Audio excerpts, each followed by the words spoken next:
Hello everybody and welcome back to OMB Reviews. I am the critic who is a sin. I hope you're doing well, and today I'll be doing a review of The Suicide Squad, which is the newest film in the dceu, available in theaters and on HBO Max. Before going any further though, please make sure you smash that like button, light up that fire button if you're watching over on Odyssey, and also make sure that you are subscribed to the channel with that bell notification turned on. That way you know every time a new video or live stream goes live on the channel. So, as you can tell, I am a little under the weather. One of the downsides of having baby Thor in daycare is that you typically pick up as a parent every single thing that your child will get over there, and so I have begun to lose my voice, but otherwise I'm feeling pretty good. And unfortunately, though, my feeling fine kind of went away after seeing this movie just the other day. If you were watching Friday Night Tights last night, you already heard a bit of my rant about this movie, and it's just not very good. Before going, though, into the issues that I had with this movie, I do like to always try and start off with any of the positive elements that I can try and point out. And I would say that if I'm going to point out anything, I would say that there is a lot of good as far as the acting in this movie is concerned. I thought that Idris Elba, from an acting standpoint, actually was pretty spot on. It is always kind of sad that Idris Elba, no matter what movie he's in, even if it's really, really bad, is always able to give a great performance. And the reason why it's sad is because you have this great solid performance and really a solid performer in Idris Elba giving his all in every single thing he does, and a lot of the times the movie surrounding him just isn't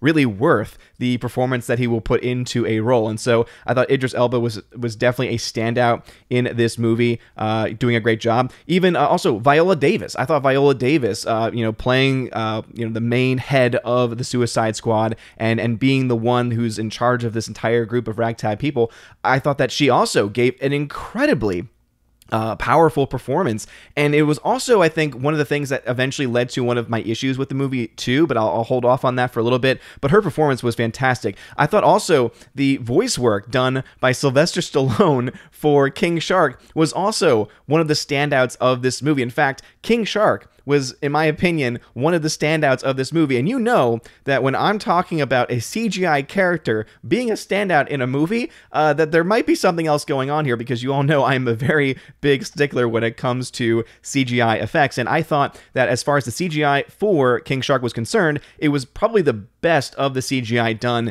in this movie. Though I will not say that the CGI is a great part of this movie, because there's some really bad CGI in the film as well. But when it comes to King Shark, I thought that was, once again, a pretty great thing to see. Peter Capaldi's also in this movie as well. He really seemed out of place, especially in comparison to a lot of the other actors. And now that I'm kind of thinking about Idris Elba and, Peter Capaldi, I just am kind of amazed that you have these two really, hardcore great UK actors who are just giving their all in this film, and this film just really, unfortunately, is just not it's not really worth their time and really worth their performance in my opinion. But hey, at the very least, their performance is still pretty good. I would say that the cinematography is nothing to run home about. However, it is not nearly as offensive as a lot of other films that I've seen more recently. Typically when you have these action films, a lot of times cinematography will fall into all of 1,000 different cuts, different edits, quick cuts, quick edits to try and hide stuff from going on.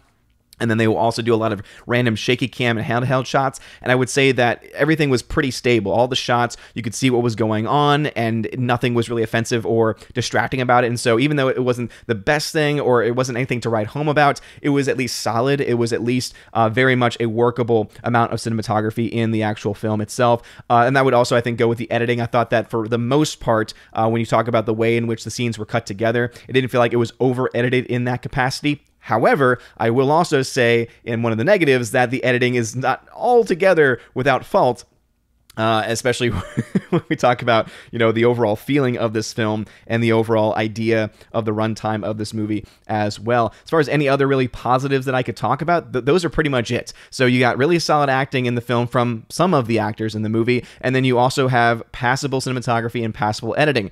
And when that is the best thing that you can say about a movie, and then also you have one really great CGI character in King Shark, you really kind of know that you have some problems going on here. One of the biggest issues that I had with this movie is the runtime. The runtime is 2 hours and 12 minutes long, and it's not that the movie's long, because you all know there are movies that are well over 3 hours long that I absolutely adore. There's nothing wrong with long movies. There is something wrong when you have a long movie that is feeling long, where you're just waiting for the film to end, when you're wondering, why in the world is this film still going on? I remember that I was about 30 minutes into the movie and I was already bored. I was looking at my watch constantly like, oh my goodness, this film still has an hour and 15, hour and 30 minutes left. And I just could not believe that the film felt as long as it did. And it took me all the way up until the very beginning of Friday Night Tights to actually even finish the movie because of how long the film was and also how long it felt. So it's not even just the runtime of the film, it's that you feel it. You really feel that this movie is well long, and even people who have liked this movie have even said and admitted, hey, I'll give that to you, I'll grant that to you, that the film could have been probably 15, 20 minutes longer. I would argue probably even 30 minutes, 15 to 20 minutes shorter. And I would agree, I think 30 minutes shorter would actually be a much better fit for this movie, an hour and 45 or less for this type of movie, when you have such this, broad ensemble, when you're trying to make this a comedy. To me, comedies work best, typically, and it's not the rule, but typically between the 90-minute mark and then the hour and 45-minute mark is usually a good sweet spot for most comedies. And I think that this film would have actually done better. I think the jokes would have landed a lot better. I think that it would have also forced the writers, in this case James Gunn, to actually, be a little bit more careful with the jokes that he put out there, because since it was a good 30, 40 minutes longer than what it should have been, it meant that it was filled with 30 to 40 minutes of extra content, of extra writing, and a lot of it was just some really bad jokes, some lame jokes that really didn't land all that well. In fact, as far as the writing is concerned, the only thing that I even thought was funny in this movie, other than the King Shark stuff, because again, King Shark is the only real standout in this movie, and once again, coming from me, that is saying a lot, seeing that it's a completely CGI character.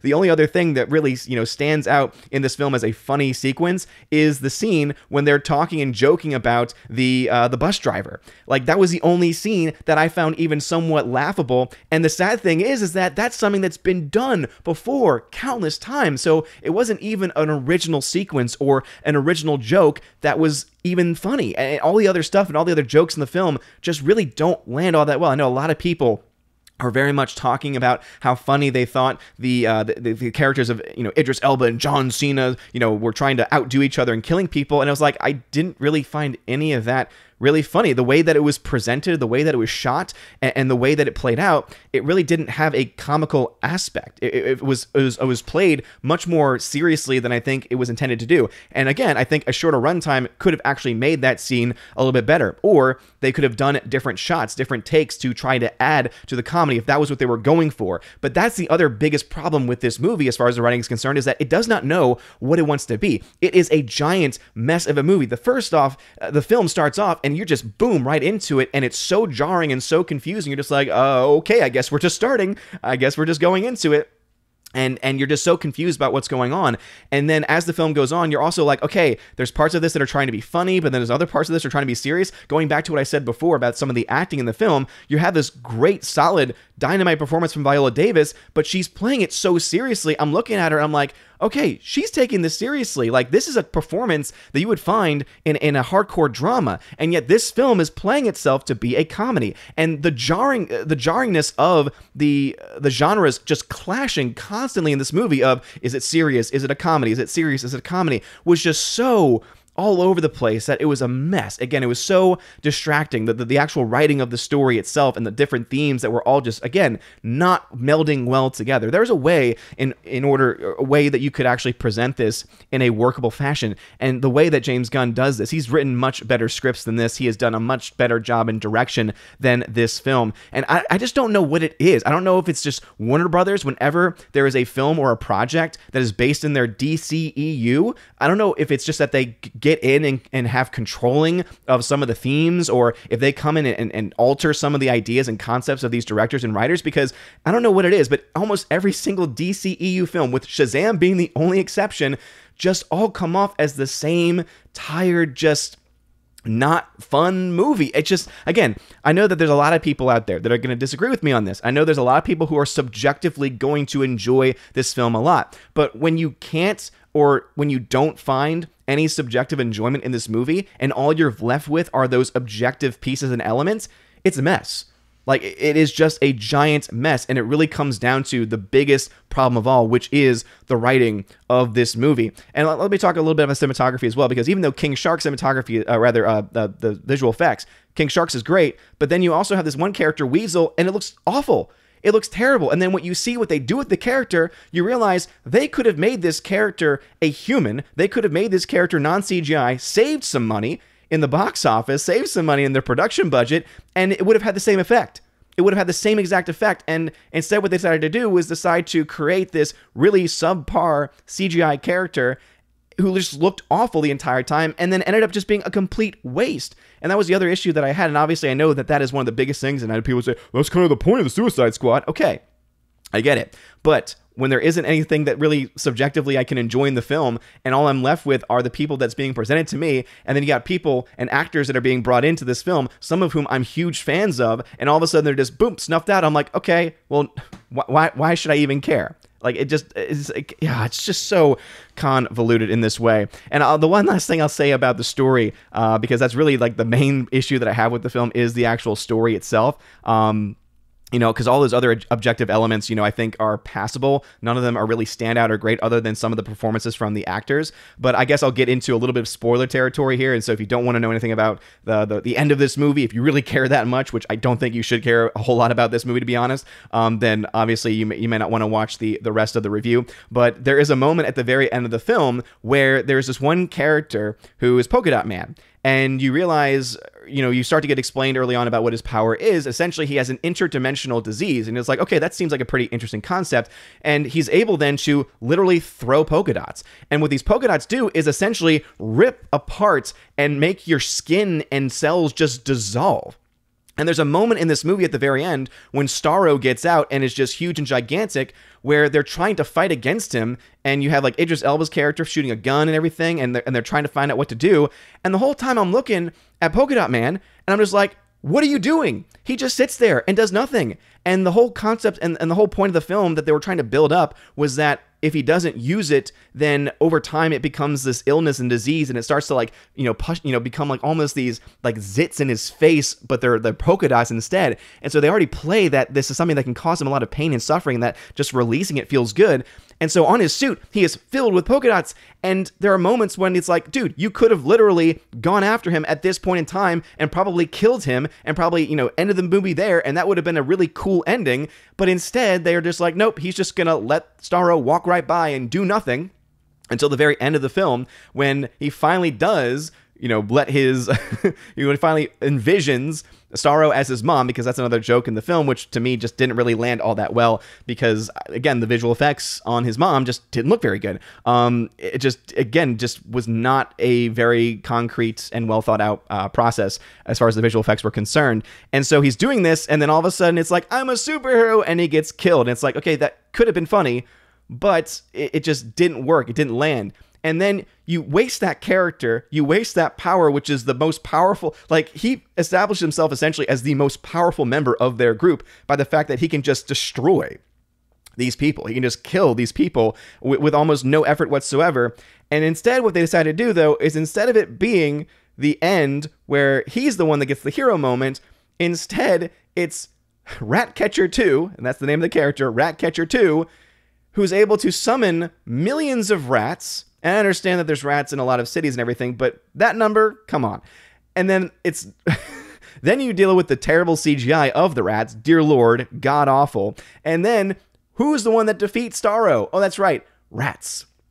That's right, the big bad of the film, the big bad of the story, is defeated by a bunch of rats, which is just so stupid. And if this was a movie that was actually funny, if this was a movie that was actually a well thought out, well developed, and well paced comedy, then maybe that kind of ending could have worked. But when it's so jarring, and when the genres are so, convoluted, and when right before this ending, you play out this, oh, I'm fulfilling the mission, or I'm fulfilling, this relationship with my father, who's played by Taika Waititi, and so we're trying to make this an emotional moment too. It's like, this is so jarring, but it's rats that are killing it. Like, you're trying to have it be a serious moment, and I care so much about this character moment, and it's just ruined because it's like, okay, Starro's just being eaten by a bunch of rats. It's so stupid.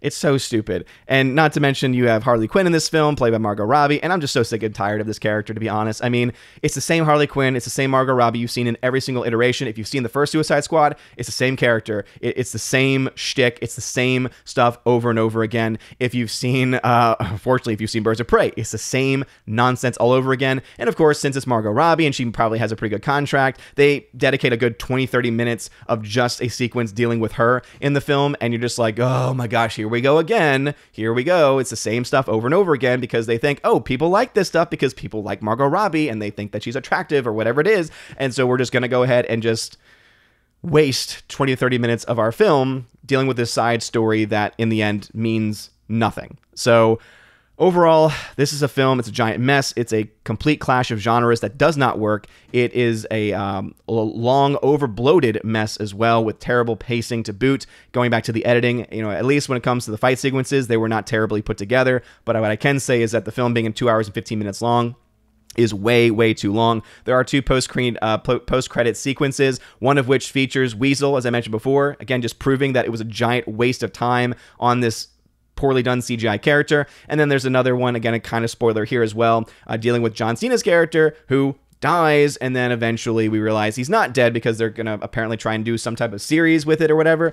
But yeah, John Cena, speaker on behalf of the Chinese Communist Party, he lives, and oh my gosh, it's just, it's a giant mess. It is a giant mess. So if I had to give this film a grade, I'm going to give it a C-. And the reason I'm going to give it a C- is because you do have really powerful performances from Viola Davis and Idris Elba. Sylvester Stallone does some great voice work, and there is really good CGI done for the character of King Shark. But other than those moments, and other than the one moment that's funny, that is just a play on something that's been done constantly before, which is oh, wait, that guy had a name? I didn't know that guy before.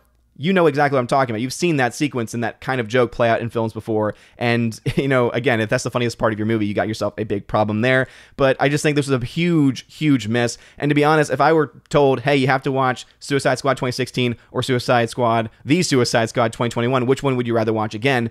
I'm going to have to go and say I'd rather watch the 2016 one because at least they have a better soundtrack. At least I could just, ignore everything altogether and watch that movie. Not to mention, the only positive element of that first film was, unfortunately, Jai Courtney as Captain Boomerang. And then they're just like, in this movie, oh, wait, you really like this character? You really like what's going on here? Poof, he's gone within the first 10 minutes of the movie.